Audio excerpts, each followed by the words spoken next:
Bom dia, meus irmãos. Quero convidar para que você abra a sua Bíblia em 1 João, na primeira carta de João. Nós vamos ler dos versículos 15 a 17, do capítulo 2. 1 João, a primeira carta de João, capítulo 2, versículos 15 a 17.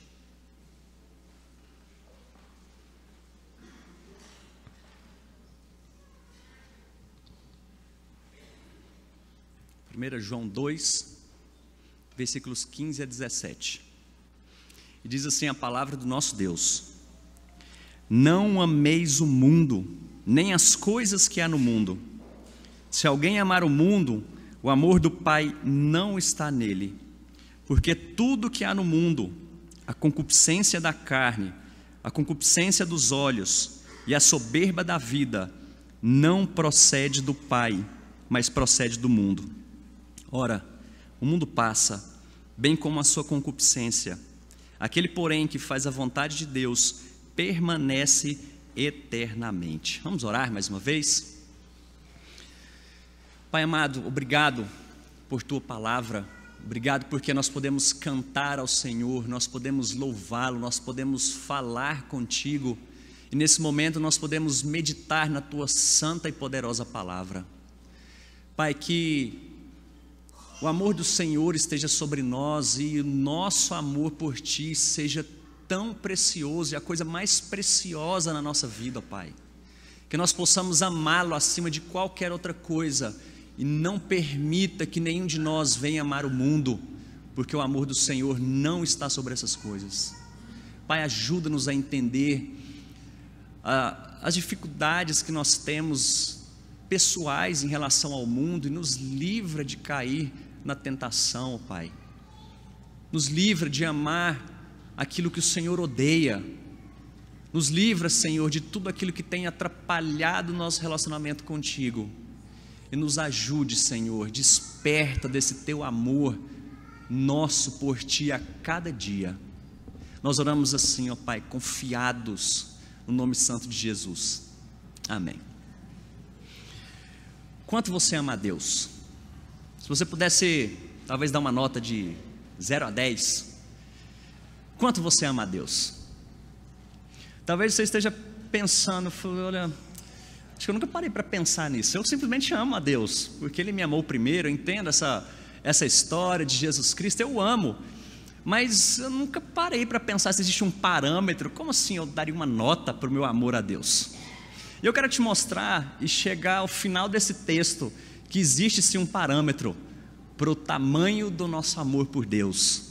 E é exatamente o que esse texto aqui vem nos mostrar. Quanto a gente ama a Deus. E existe sim como a gente mensurar isso. Me permita ler um trecho aqui do livro de C.S. Lewis, Cartas de um Diabo a Seu Aprendiz. Só para a gente entender, quando ele disser aqui, é a ideia de que um diabo está escrevendo carta para o seu aprendiz. É como o próprio título do livro diz. E ele vai usar aqui um termo inimigo, ele se refere a Deus. E aqui de paciente, o paciente que o diabinho tem, somos nós, os cristãos. E ele diz assim: a primeira coisa a fazer é adiar o máximo que puder o momento em que ele se dê conta de que este novo prazer é uma tentação. Talvez seja difícil de conseguir, já que os servos do inimigo, Deus, pregam há 2000 anos que o mundo é uma das grandes tentações clássicas. Mas felizmente, todos têm falado muito pouco sobre isso nas últimas décadas. Nos textos cristãos modernos, embora eu veja muitas referências, de fato mais do que eu gostaria, a Mamon, vejo que há muita pouca advertência quanto às vaidades mundanas, a escolha dos amigos e ao valor do tempo. Tudo isso seu paciente certamente classificaria como puritanismo. E permita-me fazer um comentário a respeito. O valor que nós conseguimos dar a essa palavra é uma das maiores vitórias dos últimos 100 anos. Através dela conseguimos resgatar milhares de humanos de uma vida de temperança, castidade e bom senso. Lewis trata de 2 pontos na vida cristã que são meio que extremos. Um ele está dizendo do mundanismo e um outro extremo que é o puritanismo. Só que ele diz aqui, não no seu sentido principal de puritano, não de um movimento puritano que houve, algo excelente dentro da história cristã, mas ele mesmo diz aqui, C.S. Lewis dizendo a respeito disso, parafraseando, como se fosse um diabo aqui, dizendo, olha, essa é uma das palavras que a gente conseguiu perverter com muito sucesso. Então a gente traz esses valores para a nossa vida, porque hoje talvez ser chamado de puritano, ou crentinho, fundamentalista, corretinho, isso talvez não seja uma coisa boa, que a gente gostaria de ter, alguém radical. Mas então algumas outras pessoas partem para o outro extremo, porque aproveitando-se de uma falsa liberdade em Cristo, agora querem desfrutar dos seus prazeres, agora querem desfrutar de tudo o que esse mundo pode oferecer, em nome de uma maturidade cristã, e talvez querendo fugir desse outro extremo e dessa outra classificação. Muitos antigamente entendiam, e eu quando era menor lembro disso, era como se fosse o ser mundano, ou as coisas que pertenciam ao mundo. Era uma lista de basicamente 5 coisas que o crente não podia fazer.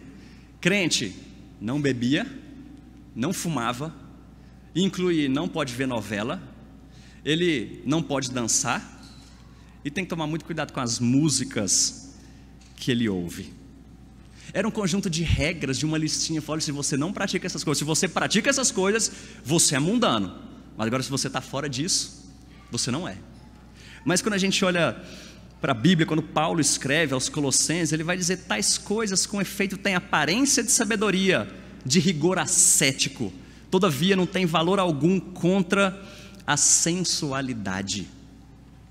Eu queria que a gente pudesse meditar nessa manhã, não só qual é esse parâmetro do amor que a gente tem por Deus, mas o que é essa ideia de mundo ou mundanismo que João está se referindo aqui, o que isso tem a ver conosco? No qual aqui C.S. Lewis vai dizer, que o próprio diabo ele conseguiu derrubar milhões e milhares de pessoas desse seu fanatismo, dessa ideia de ser santo. E eu queria que a gente pudesse entender um pouco a respeito dessas coisas aqui nessa manhã. Existem alguns textos bíblicos, principalmente Paulo vai falar muito a respeito do mundo. Ele diz lá em Gálatas capítulo 6, mas longe de vós esteja, ou longe esteja de mim gloriar-me, senão na cruz de nosso Senhor Jesus Cristo, pelo qual o mundo está crucificado para mim, e eu para o mundo. Ao escrever aos Efésios, ele diz, ele vos deu vida, estando vós mortos nos vossos pecados e delitos, nos quais andastes outrora segundo o curso deste mundo. E aqui ele já nos dá uma dica a respeito de quem governa esse mundo, segundo o príncipe da potestade do ar, do espírito que agora atua nos filhos da desobediência. E então, ao escrever para Timóteo, na sua segunda carta, ele diz a respeito de um tal de Demas, que foi um fiel companheiro, mas ele sucumbiu, ele não aguentou a pressão, e tendo amado o presente mundo, me abandonou, e foi para Tessalônica. Exatamente a respeito dessa ideia aqui, que João vem nos escrever. Mas antes de entrar exatamente nesse texto, a gente precisa definir um pouco, a gente precisa definir o que é esse mundo, o que é essa palavra aqui que João está trazendo para nós a respeito de mundo. Eu queria que a gente pudesse definir esse termo. Nós temos 3 ideias principais que a Bíblia traz para a mesma palavra, que é cosmos. E a gente tem a ideia de um mundo criado, toda a criação, disso tudo que a gente pode desfrutar, isso é mundo. Mas também tem uma segunda ideia de um conjunto de pessoas. Isso também se refere a mundo, muitas pessoas. Mas existe um terceiro significado para essa mesma palavra, que é a que João traz aqui. E mundo tem a ver com o sistema do mal, organizado por Satanás. Se refere a um reino cujo governantes súditos estão perdidos no pecado. Poderia ser chamado de reino das trevas de Satanás. Mundo é uma esfera que está em oposição a Cristo e a sua igreja. Embora o mundo tenha sido criado perfeito, puro, santo, para glorificar a Deus, assim que o pecado entrou no mundo, agora toda essa ordem se perverteu e se perdeu. Agora, ao invés do mundo dar glórias a Deus, agora quer gloriar-se a si mesmo, satisfazendo as suas necessidades. O alvo das pessoas do mundo é avançar para frente e não para o alto, é viver no sentido horizontal e não no sentido vertical. O mundanismo, então, é a natureza humana sem Deus. Ela se opõe com base em pensamentos, atitudes, motivos, valores, objetivos ímpios. Não procura promover a glória de Deus ou submeter-se à sua soberania. O mundo ou o mundanismo é principalmente uma atitude motivada por desejos errados e a promoção errônea do eu. Isso é o mundo que João está trazendo para nós aqui. Sistema de governo de Satanás que se opõe claramente à glória de Deus. E é isso que João traz aqui para nós. E ele vai trazer 3 características ou formas como esse mundo nos seduz e nos atrai. E o texto diz isso aqui para nós, versículo 16: porque tudo que há no mundo, o que é isso que há no mundo? A concupiscência da carne, a concupiscência dos olhos e a soberba da vida, não procede do Pai, mas procede do mundo. Quando nós falamos desse sistema que ele vai contra, ou é contrário à própria natureza de Deus, ele está dizendo aqui então que existem 3 formas básicas no qual esse mundo tenta nos convencer a respeito da concupiscência dos olhos, concupiscência da carne e a soberba da vida. Essa concupiscência, essa palavra diferente aqui que a gente vê tanto na Bíblia, é um apetite desordenado, é algo desenfreado. Eu falei, e esse apetite tem a ver com a nossa carne, com os nossos olhos e com a soberba da vida. E essa ideia de carne, Paulo, e eu vou citá-lo muitas vezes aqui, porque essa ideia de mundo tem muito a ver com as coisas que Paulo escrevia. E ele vai dizer lá em Romanos capítulo 7, você se lembra, quando ele dizia, olha, o querer fazer o bem está em mim, mas quando eu vou fazer as coisas eu não consigo. Existe uma guerra, uma luta aqui, porque a minha mente ela é escrava de Cristo, da lei de Deus. Porém os meus membros estão em guerra, parece que eles são escravos da carne, do pecado, e ele vai dizer, esse mal que habita em mim. Carne tem a ver com aqueles desejos desenfreados e pecaminosos, nos quais a gente quer sempre satisfazer. A nossa mente, como Paulo está dizendo, ele está brigando aqui fora, eu quero servir a esse Deus vivo, eu conheço, eu amo, mas existe algo que sempre está tentando nos levar, sempre está tentando nos arrastar para longe dessa natureza divina, dessa santidade da qual nós somos chamados. Essa é a carne. Isso não tem a ver só com desejos, apetites desenfreados sexuais, mas tem a ver com muitas outras coisas, por exemplo, comida, companheirismo, segurança. E presta atenção que todas as coisas que Deus criou, elas são santas e perfeitas, porém o pecado manchou a ideia de tudo que Deus criou, e agora a direção que todas as coisas tinham para a glória de Deus, agora elas são corrompidas, e a direção agora tem a ver com outra coisa a não ser a glória de Deus. Por exemplo, esses desejos da carne, de uma forma um pouco mais prática, não é só a questão sexual, mas comida, como eu disse aqui.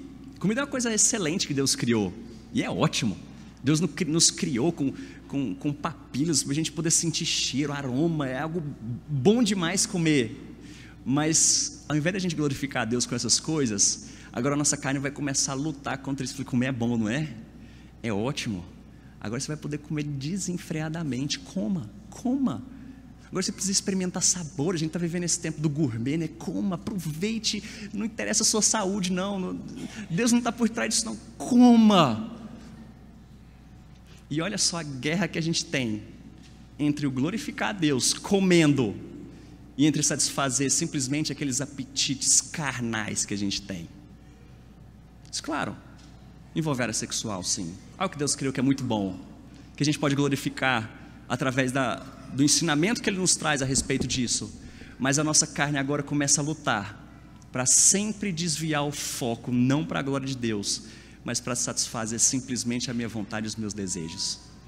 É isso que ele está dizendo aqui. Isso é o mundo te atraindo, lutando contra os desejos desenfreados da sua carne. Mas não só isso, com os seus olhos também. E esse termo aqui aponta para os desejos pecaminosos de ganância, de cobiça, para querer aquilo que você não tem, às vezes nem pode, mas os seus olhos desejam tanto isso.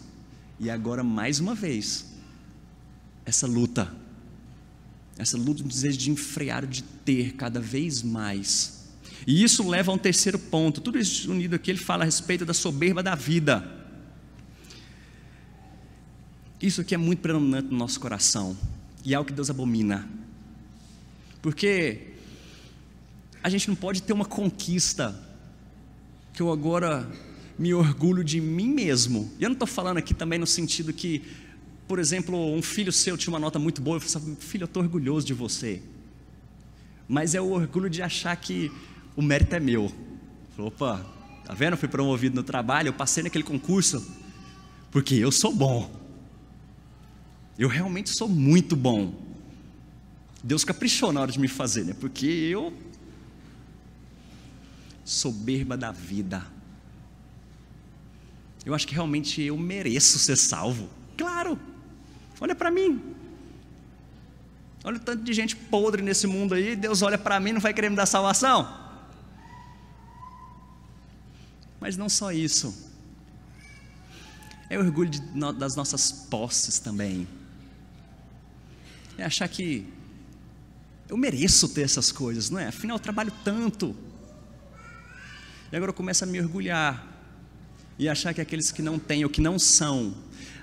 A gente vive num momento muito interessante da história de orgulho intelectual.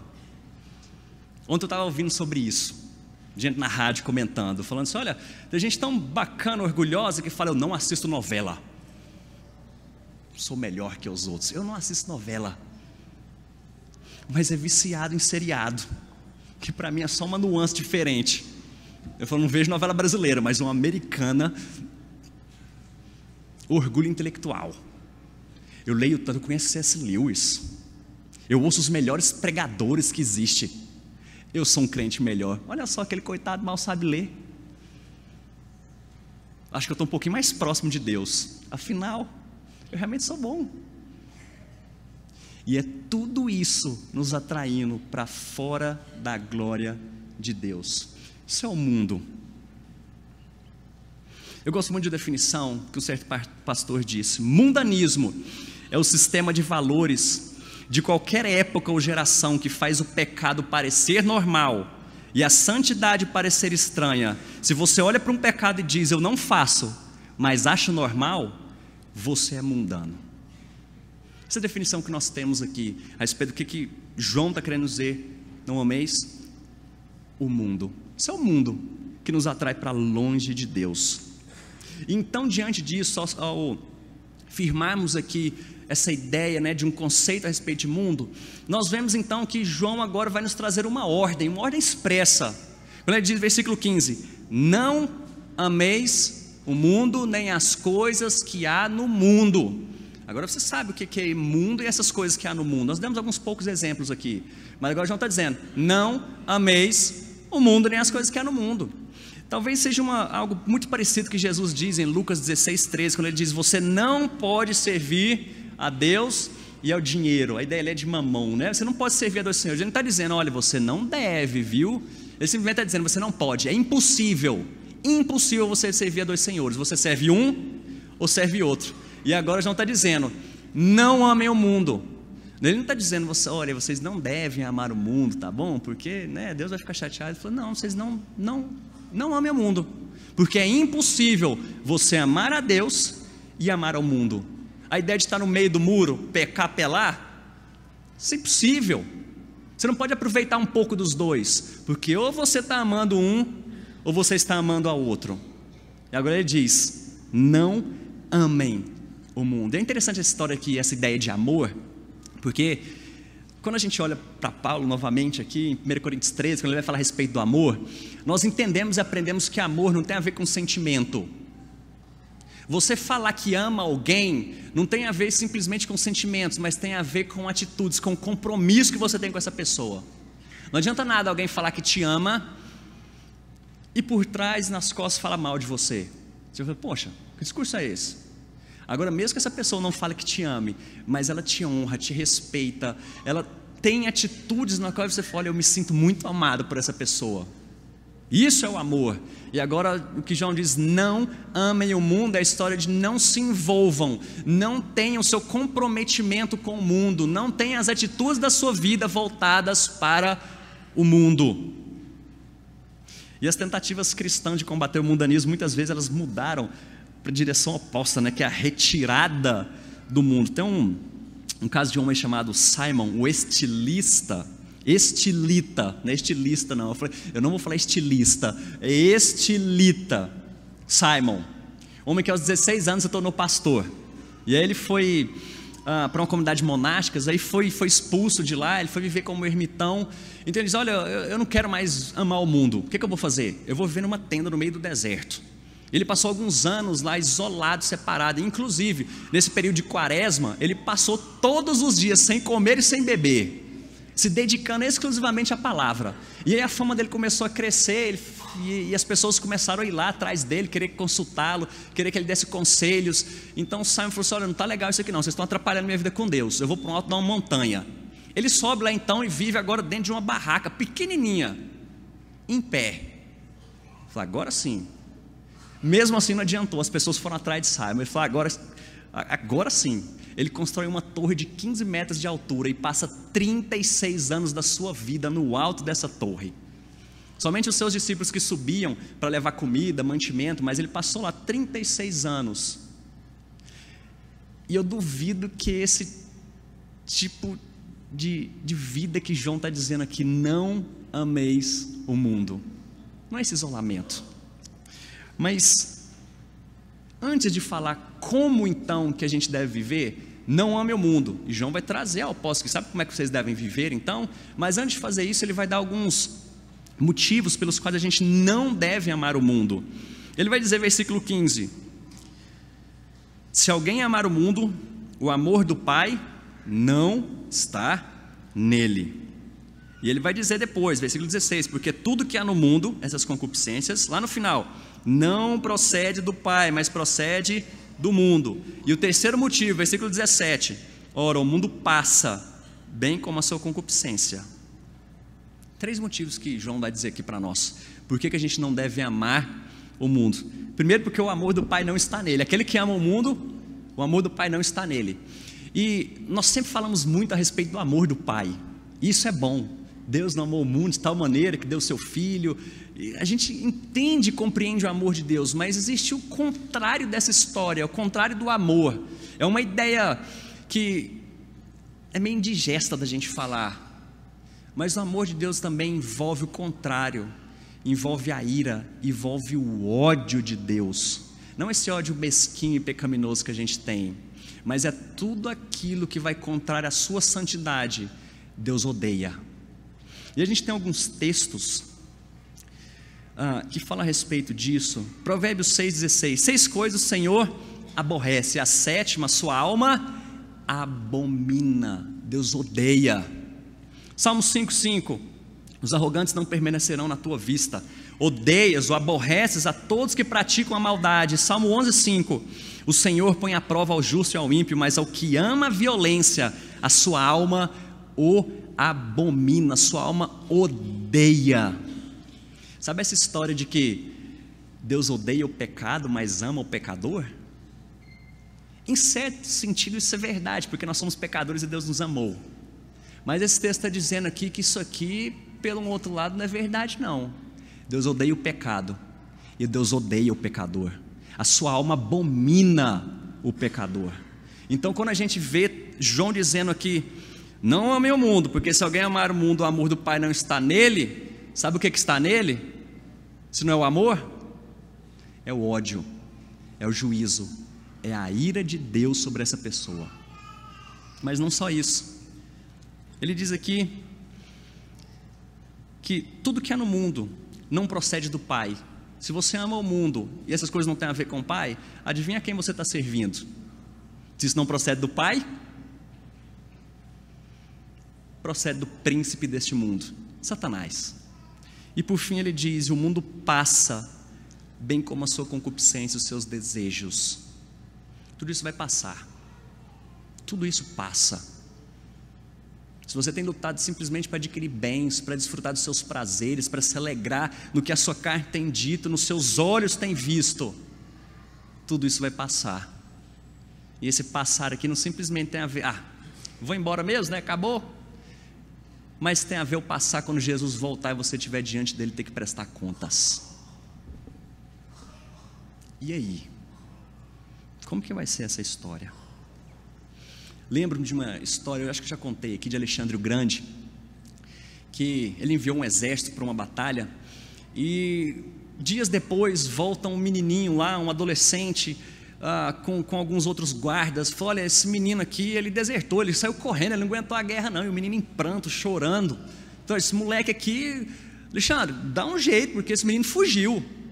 Alexandre se comoveu, porque ele olhou para aquele menino muito novo, chorando, e falou: olha, tudo bem, eu entendo o que é uma guerra, eu entendo as dores que uma guerra traz, qual que é o seu nome? Então esse menino fala: meu nome é Alexandre. Então a feição de Alexandre o Grande agora muda. Aquele homem que estava tendo piedade, ele se enfurece, ele aponta o dedo para aquele menino e diz: ou você muda de nome, ou você muda de atitude. E assim é a nossa vida. Se você diz que ama a Deus e não tem amado, ou você muda de nome, ou você muda de atitude. E por fim, o que nós devemos fazer? Como que nós fazemos a vontade de Deus? Aliás, como que a gente deve viver? Eu já dei a resposta aqui, né? Como que a gente luta e vence o mundo? Versículo 17, lá no finalzinho: aquele, porém, que faz a vontade de Deus, permanece eternamente. Sabe como é que a gente combate o mundo? Esse mundanismo? A gente faz a vontade de Deus. Mas é interessante que nós lemos um texto aqui na liturgia, 1 João 5, que diz que para você fazer a vontade de Deus, para nós fazermos a vontade de Deus, precisa acontecer uma coisa antes, que é crer no Senhor Jesus.